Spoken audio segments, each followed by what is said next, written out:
And he said, "You got to give me a hand here. I got this, this RCA Victor color television that weighs like 400 pounds. You got to get it up there." And his old man was the pastor of the church, and he comes out. He says, "What's going on? I hear this creaking sound," and the rafters were buckling, and the old man had to go out and get these metal rods with screws jacks on them to jack up the beams, right?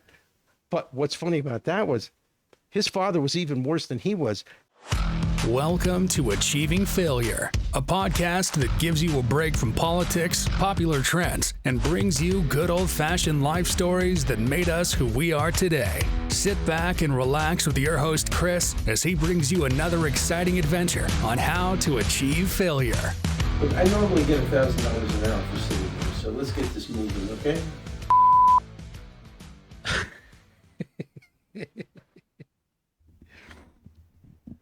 Hey, welcome back to Achieving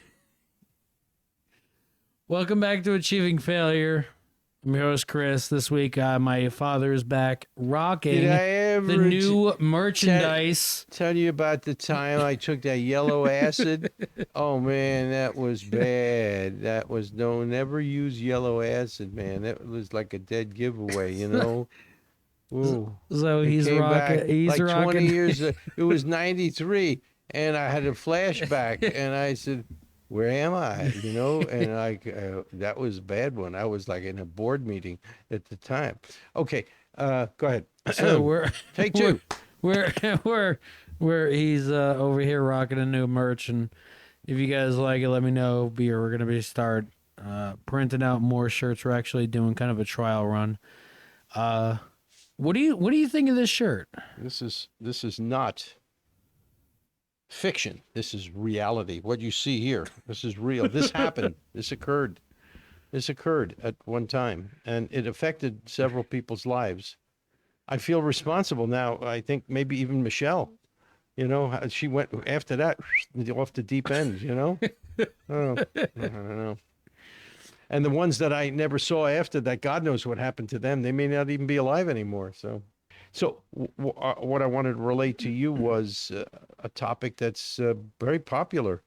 It's this question like, "Hey, your birthday's coming up.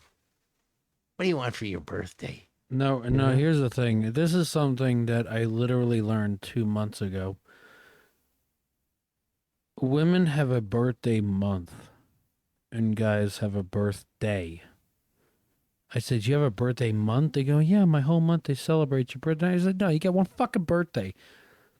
Unless you're Jewish, you get 12 days of here's presents. But no, here's your birthday, here's your present.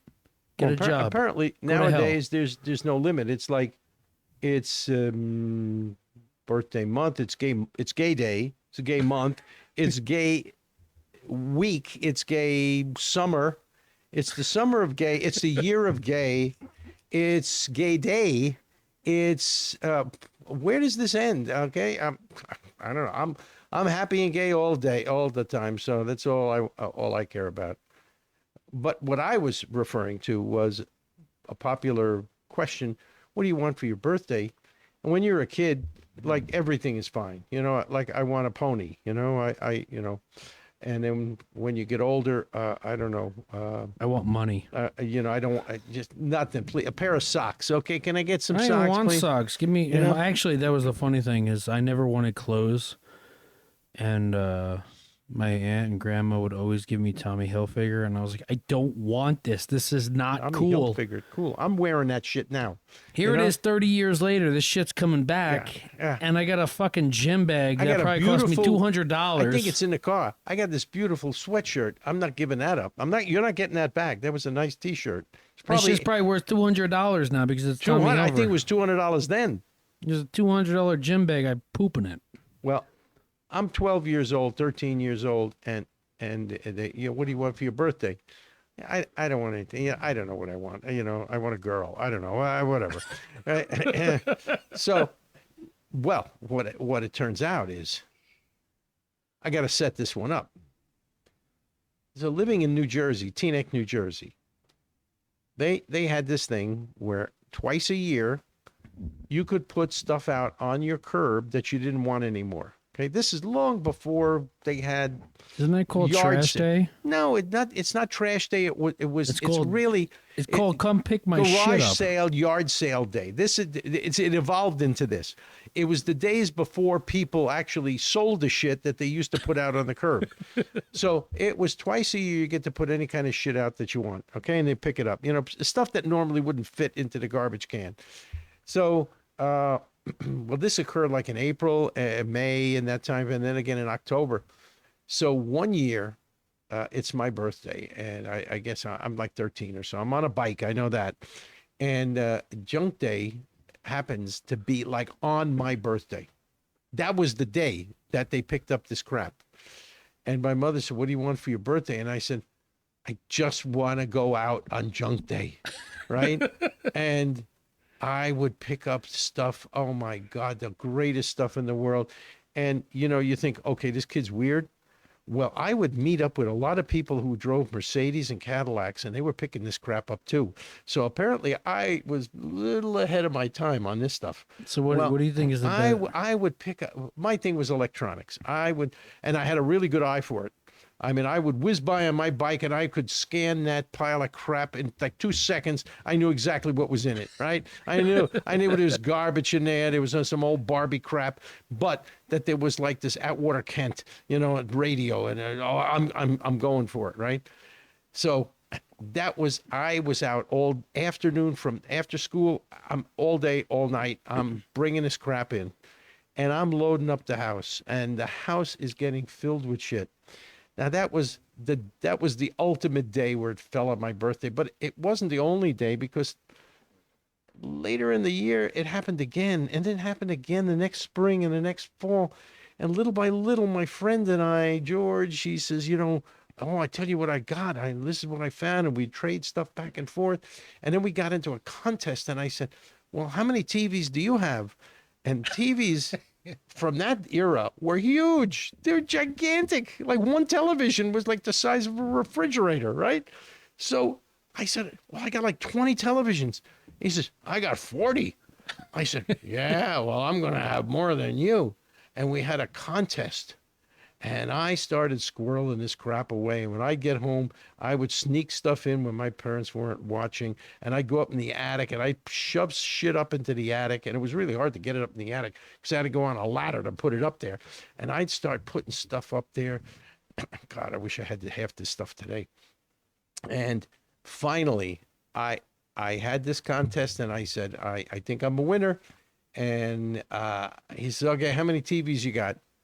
I said, "George, I've got 150 televisions, and you can't possibly beat that." Meanwhile, my own man is scratching his head. He said, "I can't even get to the damn, I can't even get downstairs to get a screwdriver. There's crap everywhere. It's all over the place." My mother's going, "Go, it's okay. It's okay. He's not selling drugs. It's his hobby. It's what he does. Okay, it's a good thing, you know." He says, "Yeah, but Jesus Christ, it's everywhere. You can't even wash anything anymore. You can't get to the washing machine." She says, "I'll make a path. I'll make a path." Right? I'm bringing this crap in. George DeLauder, right? 150. Oh, he sped past me. He was up past 200, right? He had Where you stuff. put all? Maybe like where you put all he- this shit though? That's he what the had. See, he had a secret weapon in the back of his house. He had like a. I mean, it was a horse. It was a carriage house. It was like 2 stories high, and what happened then? That's even funnier, because he started putting crap up there. And it's heavy. I mean, this stuff was really heavy. And he said, "You got to give me a hand here. I got this, this RCA Victor color television. It weighs like 400 pounds. You got to get it up there." And his old man was the pastor of the church, and he comes out. And he says, "What's going on? I hear this creaking sound," and the rafters were buckling, and the old man had to go out and get these metal rods with screws jacks on them to jack up the beams, right? But what's funny about that was his father was even worse than he was, but he didn't save electronics. He saved every other kind of garbage. So he saved pieces of paper, envelopes, God knows what. Every conceivable thing. So he was a saved. hoarder. He was He was a hoarder. Again, before the days of hoarding. Now it's a popular thing on TV. So, like father, like son. I said, okay, you win. You're way past 200. I can't beat that. There's no way I'm going to do that. And I mean, it became, but the positive side was I learned so much.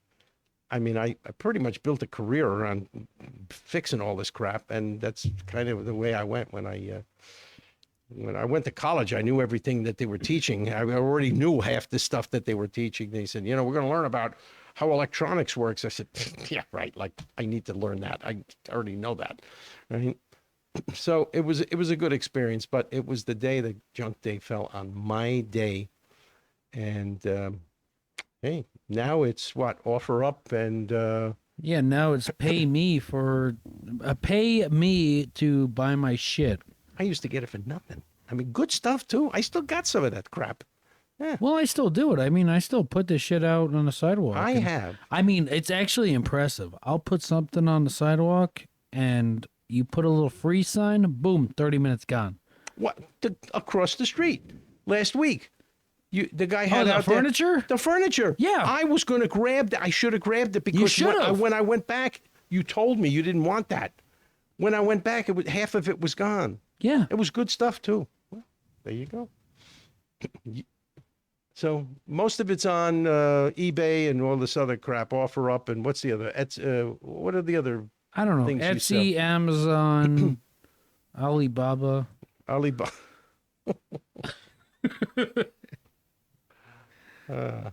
George Carlin did a great thing. He says, your shit. It's my stuff, but your shit, right? All that stuff you have. That's a lot of shit. Well, what about your stuff? No, that's my stuff. That's good stuff. Well, as I That's said, a lot of shit. Your old piece of shit is new to me. No, so. your shit is great stuff, right? Anyway, that's the birthday, my best birthday present. One of my best birthday presents. And did I tell you about finding the gold ingot? Yeah, I never did. No, I never found a gold ingot. I was hoping I could, but no. I think you have to break into a house to find that. And that's not junk day anymore. That's break and entry is what that is. Thanks for listening to this week's episode. For more info, find us on Facebook and Instagram. And if you have a story you'd love to share, shoot us an email at aflvpodcast@gmail.com. That's AF, Achieving Failure, LV, Las Vegas, podcast@gmail.com. Thanks again, and we'll see you all next time